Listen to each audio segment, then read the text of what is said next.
अस्सलामुअलैकुम दोस्तों, welcome to Code Bench YouTube channel. आज का हमारा टॉपिक पाइथन में प्रिंटिंग पैटर्न से रिलेटेड है। तो आज की इस वीडियो में मैं बात करने वाला हूं कि किस तरह ये जो पैटर्न है आप स्क्रीन पर देख सकते हैं, हम इसको किस तरह पाइथन में जनरेट कर सकते हैं। ये जो दो पैटर्न है, आज की इस वीडियो में इस पर बात नहीं करने वाला, क्योंकि मैं चाहता हूं कि इस पैटर्न से रिलेटेड आपको फुल कंसेप्ट क्लियर हो जाए। अगर आपको ये कंसेप्ट क्लियर हो गया तो ये जो पैटर्न है ये आप खुद फिर जनरेट कर सकते हैं। तो इसी वजह से मैं चाहता हूं कि आज की इस वीडियो में सिर्फ इसी कंसेप्ट को मैं फोकस करूं और कंप्लीट एग्जांपल्स के साथ आपको समझाऊं। तो अपने टॉपिक में मूव करने से पहले आपसे रिक्वेस्ट करता हूं कि अगर अभी तक आपने मेरे चैनल को सब्सक्राइब नहीं किया तो मेरे चैनल को जरूर सब्सक्राइब करें और बेल आइकन को प्रेस करें, क्योंकि मैं पाइथन का एडवांस कोर्स कवर करने वाला हूं। अगर आप भी पाइथन प्रोग्रामिंग लैंग्वेज सीखना चाहते हैं तो आप भी हमें ज्वाइन कर सकते हैं। तो मूव करते हैं अपने टॉपिक की तरफ। सबसे पहले इस पैटर्न को जनरेट करने के लिए हमारे पास यहाँ पर हम 1 to 8 नंबर्स जनरेट करने वाले हैं। अब हमारे पास इसको जनरेट करने के लिए यहाँ पर हम फॉर लूप यूज करने वाले हैं। आप वाइल लूप पे यूज कर सकते हैं, लेकिन for loop as a beginner मैं आपको समझाने वाला हूँ, तो इसलिए फॉर लूप को यूज करने वाला हूँ। तो फॉर लूप में यहाँ पर यूज करने वाला हूँ फॉर आई की जगह पर आप कोई भी वेरिएबल यूज कर सकते हैं, आई इन रेंज। अब यहाँ पर मुझे रेंज सेट करना है। अब रेंज कौन सा सेट करना है, तो यहाँ पर आप देख सकते हैं कि ये जो नंबर्स है ये हमारे पास 1 to 8 है। तो सिंपली रेंज भी हम यहाँ पर 1 to 8 सेट करने वाले हैं, 1 to 9। अब यहाँ पर 9 हमारे पास इंक्लूड नहीं है, तो इसलिए हमारा रेंज जो है वो यहाँ से 1 to 8 है। तो 9 इसमें इंक्लूड नहीं है। अब इस नंबर को हम प्रिंट करने वाले हैं। तो प्रिंट करने वाले हैं आई को। तो आप देख सकते हैं कि हमारा जो फर्स्ट स्टेप है वो कंप्लीट हो चुका है, लेकिन इसमें कुछ मसला है। मसला ये है कि यहाँ पर ये जो नंबर्स है 1 to 8 ये हमारे पास रो वाइज है, और ये जो नंबर्स है ये हमारे पास कॉलम वाइज है। तो अब हम क्या करने वाले, अब हम चाहते हैं कि ये जो नंबर है ये इसी तरह हम इसको रो वाइज कर दे, यहाँ पर इसी तरह हम इसको रो वाइज कर दे। तो इसको रो वाइज करने के लिए मैं यहाँ पर एंड पैरामीटर यूज करने वाला हूँ, एंड पैरामीटर। अब आपको यहाँ पर कंफ्यूजन होगी कि एंड पैरामीटर क्यों, तो बेसिकली एंड पैरामीटर के रिलेटेड कंप्लीटली डिटेल के साथ वीडियो अपलोड कर चुका हूँ, जिसमें मैंने एंड पैरामीटर को हम किस तरह प्रिंट फंक्शन में यूज करते हैं कंप्लीट डिटेल के साथ बता चुका हूँ। अगर अभी तक आपने वो वीडियो नहीं देखी तो इस वीडियो के डिस्क्रिप्शन में आपको लिंक मिल सकता है, या आई बटन पर आप क्लिक कर सकते हैं और वो वीडियो देख सकते हैं। लेकिन यहाँ पर आपको समझाने के लिए मैं एंड पैरामीटर का थोड़ा सा रिव्यू करवा देता हूँ। बेसिकली प्रिंट फंक्शन क्या करता है, प्रिंट फंक्शन किसी भी ऑब्जेक्ट को प्रिंट करने के बाद आपको 1 लाइन ब्रेक देता है। फॉर एग्जांपल यहाँ पर आप देख सकते हैं 1 को प्रिंट करने के बाद यहाँ पर आपको नेक्स्ट लाइन पर शिफ्ट कर देता है कंट्रोल को, और 2 को प्रिंट करता है, 2 को प्रिंट करने के बाद कंट्रोल को नेक्स्ट लाइन पे शिफ्ट कर देता है, 3 को प्रिंट कर देता है, 3 को प्रिंट करने के बाद कंट्रोल को नेक्स्ट लाइन पे शिफ्ट करता है। तो basically print function by default हमें 1 लाइन ब्रेक दे देता है, लेकिन हम एंड पैरामीटर यूज करते हैं और इसी जो लाइन ब्रेक है इसको खत्म कर देते हैं। हमारे पास जो प्रिंट फंक्शन है वो फिर हमें लाइन ब्रेक नहीं देता, तो इसीलिए हम यहाँ पर एंड पैरामीटर यूज करने वाले हैं, कॉमा कॉमा के बाद एंड पैरामीटर। अब एंड पैरामीटर हम यूज कर चुके हैं और यहाँ पर सिंगल स्पेस। अब यहाँ पर हम इसको रन करने वाले हैं। तो आप देख सकते हैं कि हमारे पास यहाँ पर इस पैटर्न के रिलेटेड हमारे पास जो फर्स्ट स्टेप है वो कंप्लीट हो चुका है। हम नंबर्स को जनरेट कर चुके हैं 1 to 8 कॉलम रो वाइज, यहाँ पर आप देख सकते हैं। अब यहाँ पर मैं आपको समझाने वाला हूँ कि नेक्स्ट स्टेप क्या है। नेक्स्ट स्टेप हमारे पास है कि अब नेक्स्ट लाइन में हम अगेन 1 to 8 नंबर को एग्जीक्यूट करें। तो आपको मैं समझा दूं कि ये जो लूप है ये फॉर लूप है। ये लूप हमें जब भी ये लूप हम एग्जीक्यूट करेंगे तो ये हमें 1 to 8 नंबर यहाँ पर प्रिंट कर देगा।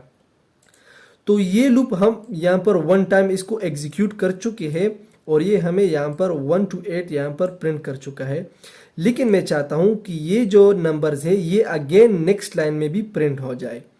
तो बेसिकली ये फर्स्ट ये 1 टाइम लूप एग्जीक्यूट हो चुका है, ये सेकेंड टाइम लूप एग्जीक्यूट हो चुका है और ये थर्ड टाइम लूप एग्जीक्यूट हो चुका है। तो यहाँ पर ये जो लूप है ये 1 टाइम एग्जीक्यूट हो चुका है। तो अब हम क्या करने वाले, अब हम चाहते हैं कि इस लूप को यहाँ पर एक और टाइम एग्जीक्यूट कर दे। अगर इस लूप को हमने एक और टाइम एग्जीक्यूट कर दिया तो हमारे पास ये जो नंबर थे ये नेक्स्ट लाइन में प्रिंट हो जाएंगे, जिस तरह ये प्रिंट हो गए हैं। यहाँ पर इस लूप को हम वन टाइम एग्जीक्यूट कर चुके, हमारे पास ये यहाँ पर नंबर्स प्रिंट हो चुके हैं। लेकिन हम चाहते हैं कि इस लूप को एक और टाइम एग्जीक्यूट कर दे ताकि हमारे पास नेक्स्ट लाइन में ये नंबर्स अगेन प्रिंट हो जाए। तो इसके लिए हम यहाँ पर क्या करने वाले हैं, इसी लूप को हम एक और टाइम एग्जीक्यूट करने वाले हैं, और इसके लिए, इस पर्पस के लिए हम एक और लूप यूज करने वाले हैं, फॉर j इन रेंज। आप कोई भी वेरिएबल यूज कर सकते हैं। अब यहाँ पर इसको 2 टाइम एग्जीक्यूट करने, ये 1 टाइम एग्जीक्यूट होगा। अब ये जब नेक्स्ट टाइम एग्जीक्यूट होगा तो इसके लिए हम यहाँ पर 2 रेंज सेट करने वाले हैं। अब मैं आपको इसका कंसेप्ट फुल समझाने वाला हूँ, लेकिन वीडियो को एंड तक देखना। अब इसको मैं रन करने वाला हूं, तो आप स्क्रीन पर देख सकते हैं कि हमारे पास ये जो नंबर है ये 2 टाइम एग्जीक्यूट हो चुके हैं। आप यहां देख सकते हैं 1 टाइम ये हमारे पास एग्जीक्यूट हो चुका है, और नेक्स्ट हमारे पास ये, तो ये जो है ये लूप ये 2 टाइम एग्जीक्यूट हो चुका है। लेकिन यहाँ पर एक मसला है। मसला ये है कि हम चाहते हैं कि ये जो नंबर है ये इसके नीचे यहाँ पर प्रिंट हो जाए, लेकिन ये सेम लाइन में यहाँ पर प्रिंट हो चुके हैं। तो अब इसको हम क्या करने वाले हैं, अब यहाँ पर आप देख सकते हैं कि ये जो लूप है यहाँ पर ये कंप्लीट एग्जीक्यूट हो चुका है 1 टाइम। ये जो रेंज है ये इसको 2 टाइम एग्जीक्यूट करने वाला है। ये लूप इस लूप को 2 टाइम एग्जीक्यूट करने वाला है, क्योंकि इस लूप का रेंज हमारे पास 0 to 2 है, 0 1 2 इसमें इंक्लूड नहीं है। तो 0 के लिए ये लूप कंप्लीट एग्जीक्यूट होगा। ये जब लूप कंप्लीट एग्जीक्यूट हो जाता है, कंट्रोल अपवर्ड मूव करता है, और 1 के लिए यहाँ से j जो है 1 आइटम पिक करता है, 1 के लिए ये लूप अगेन एग्जीक्यूट कर देता है। तो 0 के लिए यहाँ से यहाँ तक एग्जीक्यूट हो चुका है, और 1 के लिए यहाँ से यहाँ तक एग्जीक्यूट हो चुका है, 2 इसमें इंक्लूड नहीं है। तो आप यहाँ देख सकते हैं कि हमारे पास ये यहाँ पर प्रिंट हो चुका है। लेकिन हम चाहते हैं कि यहाँ पर इसके बाद ये जो है, आप देख सकते हैं कि इसके बाद हमें 1 लाइन ब्रेक मिल जाए। मतलब ये कि इसके बाद जब ये प्रिंट हो जाए तो ये जो है ये नंबर्स ये इसके नीचे यहाँ पर प्रिंट हो जाए। तो इसके लिए हम क्या करने वाले हैं, इसके लिए हम जब ये nested for loop complete execute हो जाए तो इसके बाद हमें यहाँ पर 1 लाइन ब्रेक चाहिए। आप यहाँ देख सकते हैं कि इसकी जो हमारे पास रेंज है वो 1 to 8 है, यहाँ से यहाँ तक। तो ये 1 to 8 यहाँ पर कंप्लीट जब एग्जीक्यूट हो जाता है, इसके बाद हमें 1 लाइन ब्रेक चाहिए। तो सिंपली यहाँ पर हम एम्प्टी प्रिंट फंक्शन को यूज करने वाले हैं, जो हमारे पास एम्प्टी होगा। अब इसको हम यहाँ पर रन करने वाले हैं। तो आप देख सकते हैं कि हमारे पास ये जो लूप है ये 2 टाइम एग्जीक्यूट हो चुका है। इस लूप की वजह से यहाँ पर इसको रेंज को यहाँ पर 1 टाइम करते हैं तो ये 1 टाइम एग्जीक्यूट होगा। अब इसको यहाँ पर 2 टाइम करते हैं तो ये 2 टाइम एग्जीक्यूट हो गया। अब इसको यहाँ पर हम 4 टाइम करते हैं तो ये 4 टाइम एग्जीक्यूट हो गया।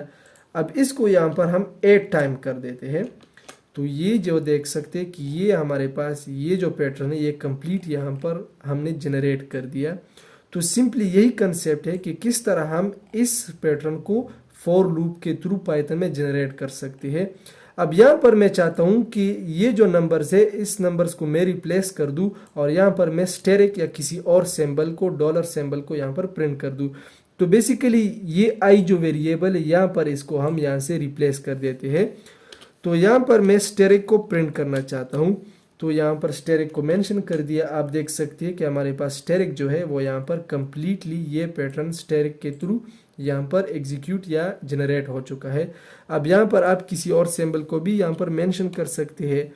तो यहाँ पर मैं यहाँ पर डॉलर साइन यहाँ पर प्रिंट करना चाहता हूँ तो आप देख सकते हैं कि ये भी हमारे पास एग्जीक्यूट हो चुका है। अब उम्मीद करता हूँ कि आपको कंसेप्ट क्लियर हो चुका होगा। अगर आपको वीडियो पसंद आई तो प्लीज़ वीडियो को ज़रूर लाइक करें, कमेंट ज़रूर किया करें और मेरे चैनल को ज़रूर सब्सक्राइब करें, क्योंकि मैं पाइथन का एडवांस कोर्स कवर करने वाला हूं और इसी तरह आपके लिए वीडियो बनाता रहूँगा। तो आज के लिए इतना ही था। अस्सलाम।